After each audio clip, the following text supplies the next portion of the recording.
As someone who has made over $200,000 in revenue with print on demand while also running a six-figure handmade business full-time and growing a YouTube channel and group coaching hundreds of people along the way, one of the questions that I get asked all the time is, how do you do it all? And believe me, over the years, it wasn't always smooth sailing, especially in my early handmade days when I was still navigating around a very demanding HR leadership job. I've done the burnout, I've done the overwhelm, I've done the lack of motivation when it comes to running a business.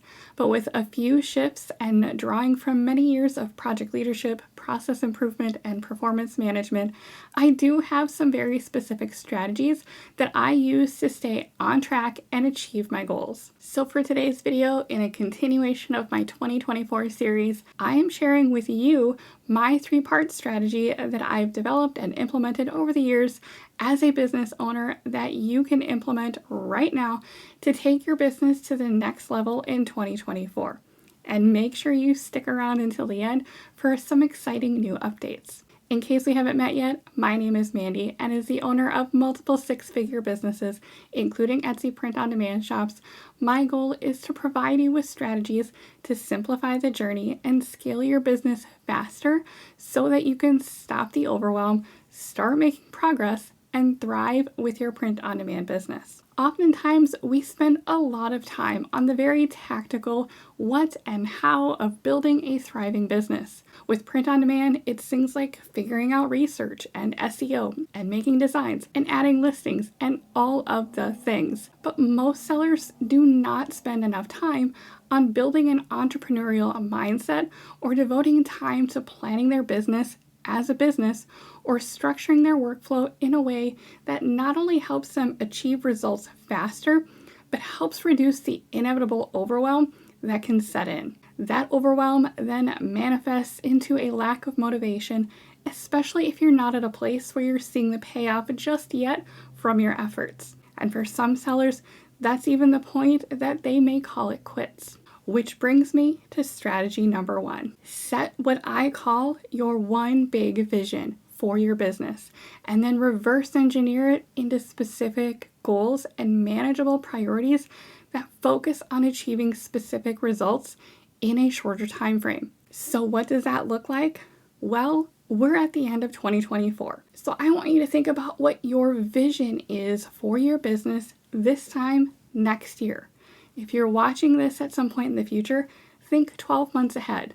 What is your one big vision for your business? As an example, when I started my print-on-demand journey, my vision was 100K in revenue in 12 months. What is your vision? You could also make this a vision for 2 years or 5 years, but I find 12 months is a little easier to navigate for most people who don't normally go through this type of exercise. All right, got your vision? Good. Now, I want you to break things down into quarters. That's 3 months at a time or 12 weeks. Coming from an HR and project management background, my whole world revolved around quarters and fiscal budgets for over a decade. So I think my brain is permanently wired to think in quarters and goals and managing performance. And 12 weeks is also the basis of Brian Moran's concept of the 12-week year, which is a much more intense version of this. But I still highly recommend checking it out if you haven't already. But either way, the concept of 12 weeks actually works out really well here for Etsy businesses too, because as you are growing your business and monitoring your shop stats, that 3-month time frame coincides really well for assessing the overall performance of your shop so that you can adjust it if needed. It gives Etsy's algorithm a chance to assess your listings in the marketplace to determine its quality, and it allows you to set manageable goals that lead towards your vision. So that means for each quarter, I want you to identify 1 to 2 big stretch goals for your business that are necessary as part of achieving your vision. Perhaps it's a certain amount of listings in your shop that coincide with establishing specific profitable niches. As an example, when I started, I knew that part of my timeline for making higher sales within a year meant that I needed to be ready for Q4. So one of my really big goals was to have 700 listings before Q4 started that year. 100 didn't feel like enough in terms of getting visibility quickly, and 1,000 listings in that time frame wasn't realistic for me. Just make sure if volume is one of your goals, that you're also layering in quarterly goals that involve having an optimized shop with a clear niche direction and learning about marketplace demand. From there, I want you to break those big quarterly goals into smaller, more manageable monthly goals that create a sense of urgency, gives you something specific to work towards, and emphasizes consistent action and accountability. As I mentioned as an example, my goal was 700 listings by Q4. And when I was doing this, I had less than 5 months to do that. So that was roughly 140 listings per month. Given that I was only able to work on these in small pockets of time, that was an aggressive goal for me. And that was the point for scaling fast with limited amounts of time. By setting that goal, it allowed me to clearly see exactly what I needed to do each month, and I could then divide that up during the month in order to actually accomplish it. If you have a certain volume that you're adding for listings in a quarter, divide that by 3 and make those a monthly goal. If a quarterly goal is to have a clear niche direction, your monthly goals should include things like completing research on profitable niches or experimenting with several niches that you can then assess to make a final determination on your overall direction by the end of a particular quarter. Your goals might include things like researching and making a decision on 3 new niches for your shop, or it might be identifying 2 to 3 podcasts that you want to start listening to and dedicate a certain number of hours to learning and building your expertise so that you can perform better in other areas of your business. Doesn't mean it's going to take the whole month to do it or that you aren't working on other things during the month. But remember, the point of these goals is that you are feeding into your larger quarterly goal and ultimately driving you towards your vision. A side note here, I urge you to think outside of sales goals and emphasize instead the actions you can control, such as research, creating new products, learning how to be efficient, and dedicating time to building expertise. One of the things that I am regularly reminding my community group is to control your controllables. You can't control the Etsy algorithm, but you can learn from the data that you get from it in your shop. You can't control the specific sales you get in a month because it fluctuates for a variety of reasons that you can't control, but you can control how many listings you add and the quality of those listings. And you can control the amount of time you're spending on researching trends or demand. With print on demand, you can't control the quality of your products directly, but you can choose to take the time to assess samples with your design and make an informed choice for your business. Focus on the right activities and building the right skills and committing to consistent action. I run multiple successful businesses, and it's not from luck. Sales will eventually be a byproduct of your efforts. By working backwards from your vision, you get a clearer picture of what you're trying to accomplish, and you establish specific actions that are directly connected to getting you there. And by having specific milestones and checking in on your goal progress each month and each quarter, you have the opportunity to pivot and adapt faster based on how your business is performing. Now, ideally, you can start your new year this way and use the quarterly and monthly planning portion of this strategy to then give you a roadmap for defining your top weekly priorities that, when executed, will move the needle on your monthly goals. This is where the execution and the action takes place, which leads me to strategy number 2. Identify weekly priorities and time block daily actions. With each layer of our planning and goal setting, we are getting more and more clarity on the specific actions we're going to be taking in our business. And this next part is no exception. You can't have a pie in the sky dream and expect to achieve it unless you have action associated with it. This is not an if you build it, they will come kind of scenario. Long-term results are created by the actions that you take every day. One of my favorite quotes is from Robert Collier, who said that success is the sum of small efforts repeated day in and day out. If you're not taking action towards that vision, how can you expect it to happen? Plain and simple, having a plan and goals and taking action that aligns with those is the backbone of successful businesses. I don't know about you, but with everything that I have going on in my world, if it's not written down or on my calendar, it might as well not exist because it's not going to happen. So here's what this next part entails. At the beginning of each week, I want you to jot down every task, idea, or concern that's swirling around in your mind. I call this a brain dump. Part of this brain dump should include the tasks that you know you'll need to accomplish as part of reaching your monthly goals that you just figured out in the last strategy. As much of a digital age as we're in, it's pen and paper that I need for this part. This act of externalizing your thoughts and getting them out of your head and onto paper or whatever else works for you helps create mental space and clarity. I usually sort my brain dump into categories like family or print on demand, or in my case, I'll have tasks during the week for my handmade business as well. Your weekly planning is where you ensure that your business fits into your life and not the other way around. So then I want you to highlight the top to-dos for the week that are truly essential, whether it be for personal or business or whatever else. It should also include identifying the priorities that are going to be necessary in helping you achieve your monthly goals. Keep your top weekly priorities to no more than a handful. Remember, this is about creating focus for the week. You'll still have a to-do list with other things that you'll be dropping into your daily actions, but remember, we want to make sure we highlight those top priorities so that we know clearly where the focus is. So in my example, 140 listings per month became a weekly priority of 35 listings per week, which brings us then to time blocking for daily action. Based on what I know needs to get accomplished for the week, I start blocking out specific times during the week each day that I'm going to work on these focused specific activities so that I'm making sure that they actually get done. Time blocking is a productivity technique that involves dividing your day into blocks of time, each dedicated to a specific task or group of tasks. The biggest benefit of time blocking is when you are focused on related tasks because it reduces context switching, which, if you don't know what that is, context switching occurs when you shift from one task to another.